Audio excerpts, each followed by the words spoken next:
Olá, tudo bem? Para quem não me conhece, eu sou Erlete Fortes, autora e escritora do livro Nas Garras do Perverso. Eu escrevi este livro baseado em uma história real, minha história de vida, onde eu estive por 6 anos ao lado de um narcisista. E eu escrevi este livro com o objetivo de ajudar outras pessoas que estão neste exato momento sofrendo abusos, agressões e violência, tanto física quanto psicológica. Desde já eu peço que você deixe aqui embaixo seu like. Também peço que você deixe a sua mensagem ali nos comentários, né, pra gente interagir. E, se possível, compartilhar este vídeo para que a minha mensagem chegue a mais pessoas, tá bom? Eu vi uma necessidade de fazer mais um vídeo a respeito do assunto que eu já fiz ontem, sobre os lobos em pele de cordeiro, porque este assunto aqui é um assunto muito sério, né? É um assunto que eu considero assim que a gente tem que prestar muito atenção, porque muitas vezes as pessoas que frequentam a igreja, eu estou falando agora especificamente para o povo que frequenta igrejas evangélicas, né, o povo que é cristão, porque eu era assim, quando eu era mais nova, eu acreditava muito nas pessoas. A gente tá ali na igreja, a gente pensa que todo mundo é santinho, né, que todo mundo é inocente, e essa não é a realidade. Eu escrevi especificadamente no meu livro sobre como que funciona, né, a igreja, as pessoas que frequentam a igreja, escrevi tudo especificadamente lá. Porque quando eu fui casada com um narcisista, uma vez a gente estava conversando com um pastor, e ele olhou para mim e falou assim pro outro pastor: a Erlete pensa que todo mundo que frequenta a igreja é anjinho.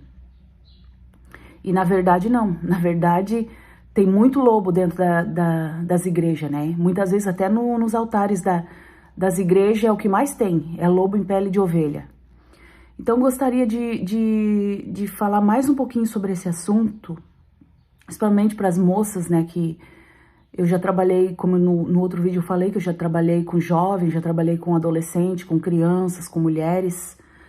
E é normal uma menina ter o sonho de casar, formar uma família, ter filhos. Isso é bom. Isso é bom e Deus se agrada disso. Essa é a vontade do Senhor, né? Que os seus filhos vivam bem, tenham famílias, tenham filhos.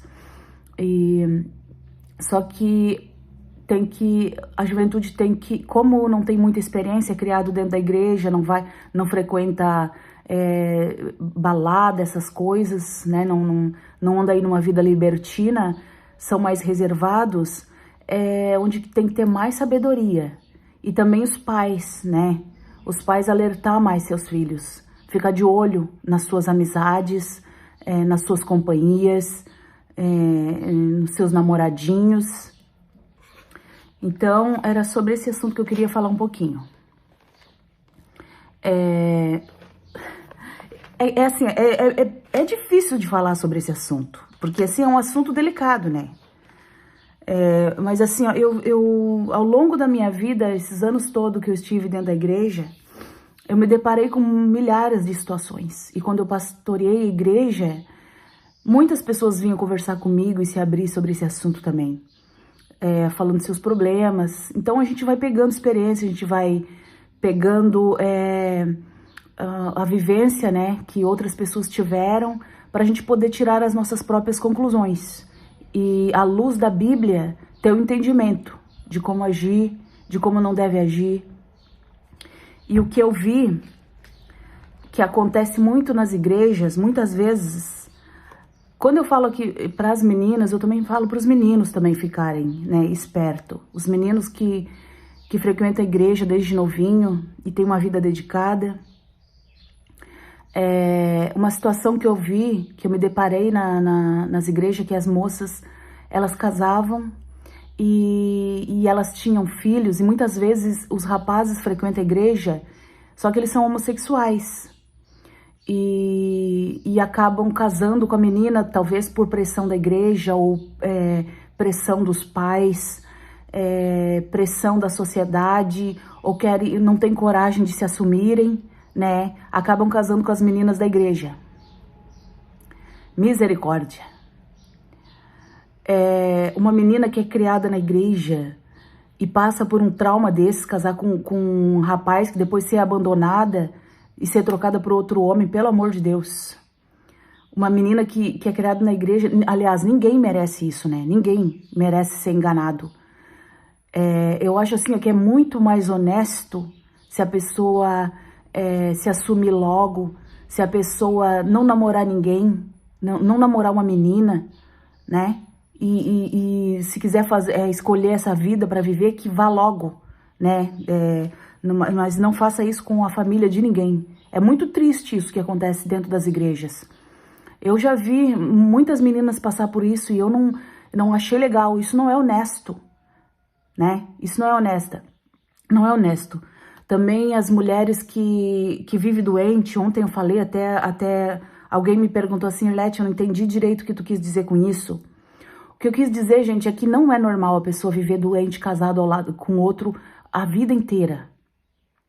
Essa pessoa era feliz quando era solteira, né? As meninas da igreja felizes, participava do coral, tocava um instrumento, trabalhava. Depois casou, virou outra pessoa. Ficou gorda, não cuida mais da aparência, não trabalha mais, se atirou nas traças, vive doente, vive depressiva. Alguma coisa tá errado, isso não é normal. Ninguém casa pra ficar doente. As pessoas têm um outro pensamento quando vão casar. Tem um outro desejo, né? Todo mundo quer casar para ser feliz, né? Então tem que ficar esperto nessas situações, porque pode estar acontecendo alguma coisa. E geralmente uma vítima de um narcisista, ela não vai contar, não vai se abrir. Demora muito tempo para se abrir. Quem tem que ficar de olho, observando, geralmente é a família. Só que ninguém acredita na vítima. Eu tive aqui vários comentários de pessoas falando assim, ó, ninguém acredita em mim. Eu sei por quê. Porque o narcisista, no início, né, ele mostra para todo mundo que ele é uma pessoa maravilhosa. Que ele é uma pessoa que gosta de servir os outros. Meu ex-marido já chegava nas pessoas já se oferecendo para servir, para fazer algum favor, muitas vezes nem cumpria, né, a palavra, mas prometia, daí as pessoas ficavam encantadas com ele. Ó, esse moço é um bom moço, um moço que gosta de servir, gosta de ajudar, ele é bonzinho. Um narcisista, ele chega assim na vida das pessoas, e ele vai fazendo uma tramóia assim, ó, com as pessoas, cercando todo mundo, para que a vítima fique isolada, né, e ele consiga manipular melhor aquela vítima. Então, é bom ficar de olho. E os líderes religiosos também. Eu conheço líder religioso que eu não consigo entender como é que a esposa dele é depressiva a vida inteira, né? Como que pode uma coisa dessas? Quem é cristão, acredita, vive a prática do evangelho, curado o tempo inteiro. Eu estive doente por muitas vezes e muitas vezes eu fui curada, porque eu acredito que Deus cura. Eu sou cristã, eu acredito no que está escrito nas escrituras, né? Então, a doença é uma coisa que nós temos que vencer. Nós temos que vencer e nós temos que determinar na nossa vida e nós temos que buscar a cura. No início do ano de 2022, eu quase morri. Eu passei por situações muito complicadas na minha vida. No ano de 2021, eu perdi a minha mãe em 2020, não foi com Covid, ela faleceu porque teve um AVC, já estava a idade avançada, e ela teve AVC, ficou acamada, em 3 meses ela faleceu. Um mês depois que a minha mãe tinha dado AVC na minha mãe, um irmão nosso ficou acamado também. Então, assim, ó, foi muita coisa ao mesmo tempo. Foi perda da mãe, aquele imbróglio todo de Covid, né? Aquela pandemia que a gente passou e a gente tava todo mundo nervoso. Tivemos que adaptar a nossa vida para poder cuidar da nossa mãe e do meu irmão também. Então, assim, no final ali do ano de 2021, eu comecei a ter problemas sérios de saúde. Eu desenvolvi 4 tipos de doenças autoimunes. autoimune. Foi hipertiroidismo, lúpus, artrite reumatoide e a outra eu sempre esqueço o nome, mas é algo relacionado ao sangue. Eu esqueci o nome agora. Mas assim, ó, as minhas plaquetas foram a 7.000 e a minha hemoglobina foi a 8. Eu tive que tomar Noripurum na veia e eu corri muito pela minha saúde. E no início de 2022, mesmo doente, eu teimei aí no final de 2021, eu teimei, não era pra mim ter ido viajar. Eu fui viajar com a minha família, fiquei uma semana, porque tava todo mundo querendo se livrar, né, daquela prisão que foi a gente ter que ficar isolado por causa da Covid. Daí todo mundo tava doido pra sair, né? Eu saí e voltei com Covid também. Eu fiquei mais ou menos um mês sem sentir nada, nem um sabor, nem cheiro, nem nada. Ainda eu já tava passando por aquelas enfermidades, né? E mais Covid ainda, eu quase morri, gente. Mas eu me levantei daquela situação. Eu me levantei, eu lutei, eu fiz exercício todos os dias, eu fiz todo o tratamento certinho e eu determinei a cura. Em abril de 2002, eu parei de tomar os remédios na marra. Eu disse, eu não quero mais tomar remédio. E não tomei mais o corticoide e me levantei daquela situação. Até hoje, em novembro, eu não tive mais problema nenhum. O mês que vem eu vou fazer os exames para ver se tá tudo ok. Mas até agora eu tô bem, tá? Então, assim, não é normal a gente ficar doente a vida inteira. A gente tem que buscar a cura, tem que buscar se levantar daquela situação. E quando tem uma pessoa assim que vive doente, a gente tem que ficar prestando atenção nela, né? Por que eu falo sobre as meninas da igreja, os rapazes da igreja também, tem que ficar esperto, porque geralmente quem é da igreja quer formar famílias fortes, né? Nós queremos uma família que não dure 2, 3 anos, a gente quer formar famílias que durem a vida inteira, né? É assim que a gente foi ensinado. Meus pais estiveram casados por 50 anos e foi isso que ele ensinou para nós. E é assim que a gente vê, né? É claro que tem situações que não tem como. Se você casa com a pessoa errada, tá na cara, né? É lógico que não vai durar esse casamento. Mas é por isso que as pessoas têm que ficar atentas, têm que ficar esperta com quem está se envolvendo, né? Em qual família que está entrando, para que consiga formar famílias fortes, ter filhos saudáveis e continuar, né, levando essa tradição para frente, né, de famílias fortes, famílias estruturadas e sempre na igreja, sempre buscando a Deus, procurando fazer o que é correto. Esse vídeo já tá ficando longo, mas eu queria falar um pouquinho também sobre a nossa sociedade, né? Eu vi esses dias alguém falando assim, ó, nós estamos vivendo uma sociedade narcisista.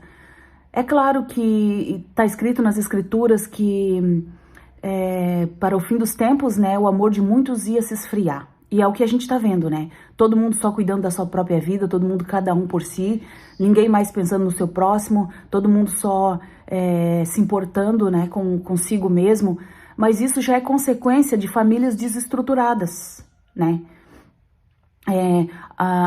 Quando as famílias são formadas assim de qualquer jeito, casa com um, faz filho aqui, faz filho ali, vai pra lá, faz filho acolá. Então as pessoas vão ficando assim, né? Não dão mais importância para uma família estruturada, não dão valor aos filhos, não estão nem aí se os filhos, esses filhos vão ser criados, né? Isso, a sociedade narcisista é consequência de famílias desestruturadas. E nós que somos cristãos, nós estamos aqui para fazer a diferença no mundo, né? Então tem que começar por nós, tá bom?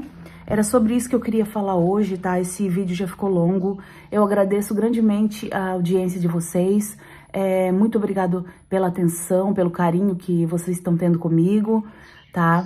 Eu vou deixar aqui na descrição desse vídeo o link do meu livro, tanto na versão impressa quanto na versão e-book, tá? Se você quiser adquirir, leia este livro. Você vai ver que vai impactar bastante a sua vida, tá bom? Beijo no coração, fiquem com Deus e até o próximo vídeo.